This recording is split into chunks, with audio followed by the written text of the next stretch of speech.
Hello guys, welcome back to today's market analysis video. So let's see what happened today in the market. तो अगर हम Nifty 50 का chart open करते हैं और मार्केट मूवमेंट देखेंगे तो we will see that today also market did not move much. अगर हम एक दिन के चार्ट में जाएंगे और देखेंगे सो सिंस 23 अप्रैल मार्केट एक ही जगह पे है. And as we were discussing that market के लिए नेक्स्ट रेजिस्टेंस ये एरिया होने वाला है 24,800 टू 25,000. सो ये एरिया हम मार्क कर लेते हैं which will act as a resistance और सपोर्ट. इस एरिया में मार्केट को सपोर्ट मिलेगा अराउंड 24,000 के एरिया में. अगर हम 5 मिनट चार्ट में जाएंगे और देखेंगे कि मार्केट में क्या हो रहा है.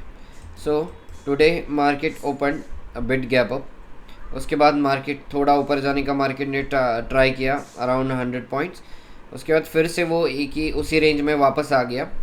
सो अगर हम 2-3 दिन के लिए बात करें तो this unless and until market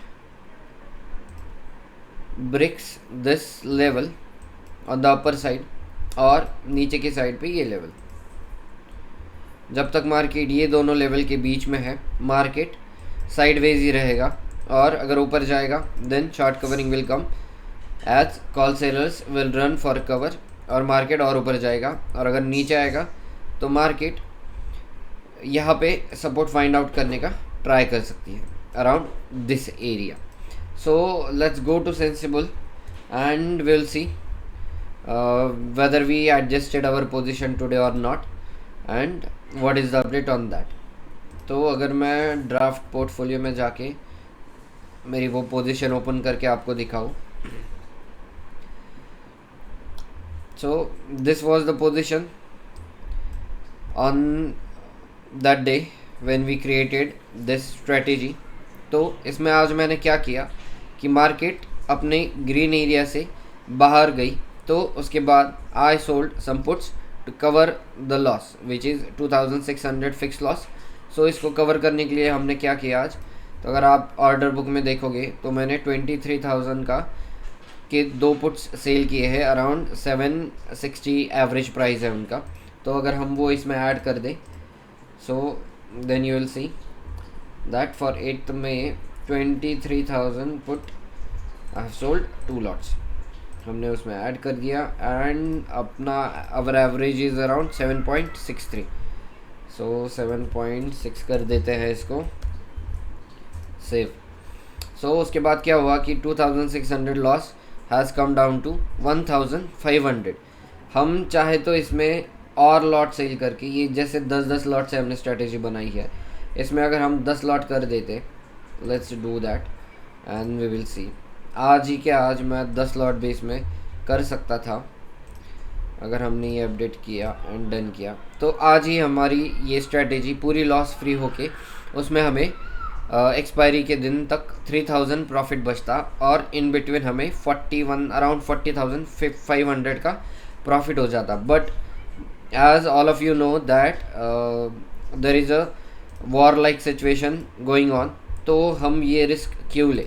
और प्लस अगर आप देखोगे तो ये 23,000 मार्केट से कितना दूर है अभी अपने करंट प्राइस से ये भी देख लेते हैं. चलो सो उससे आपको पता चल जाएगा कि ये स्ट्रेटजी में हम ना कि सिर्फ प्रॉफिट पे ध्यान दे रहे हैं बल्कि we are also seeing that अगर लॉस हुआ तो कितना होगा और हम कितने सेफ है अगर मार्केट गैप डाउन भी ओपन होती है. तो अगर क्लोजिंग प्राइस है 23,000 देखेंगे हम तो we are around 6% down from the current market. So 6% दूर से हमने पुट सेल करने स्टार्ट किए हैं अगर मार्केट.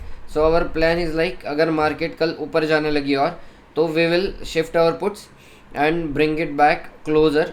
और उससे हमें क्या होगा कि ये तो चलिए ये पहले मॉडिफाई कर लेते हैं. ये जो अपना लॉस है वो तो कम हो ही जाएगा और उसके बाद हम ट्राई करेंगे कि हम जितना मैक्स प्रॉफिट इस स्ट्रेटजी से ले सके उतना हम लेने का ट्राई करेंगे। अगर मार्केट कल नीचे आने लगा and if it tries to break 24,300 on the down side, तो उसके बाद में इस स्ट्रेटजी में मैं कॉल भी ऐड कर दूंगा। सो कल ही के कल ये स्ट्रेटजी अपनी लॉस फ्री हो जाएगी। देन वी विल सी कि हम मैक्स प्रॉफिट कैसे ले सकते हैं। सो इस स्ट्रेटजी में तो आपको पता चल ही गया होगा देन कि maximum you can lose 0%, but एक वीक तो कोई तो ऐसा आएगा, सपोज आप 2 महीने के लिए एवरी वीक ये स्ट्रेटजी यूज़ कर रहे हो, ठीक है, पर out of 2 months there will be 1 week where ये यहाँ पे क्लोज हो जाएगा बीच में इन योर रेंज। तो जब ये क्लोज होगा तो it will give you around 4% of the profit. और यू कैन से अगर मैं इसको एग्जिट कर लेता हूँ देन आप देखोगे कि ये कैपिटल यूज है अराउंड 9 लाख रुपीज़ और उस पर प्रॉफिट हो रहा है हमें, max profit is 4.7%। So this is the potential of the strategy which we have deployed. So let me modify this, and yes, so this is what our strategy looks like for now. I will update you guys on the same tomorrow. Thank you.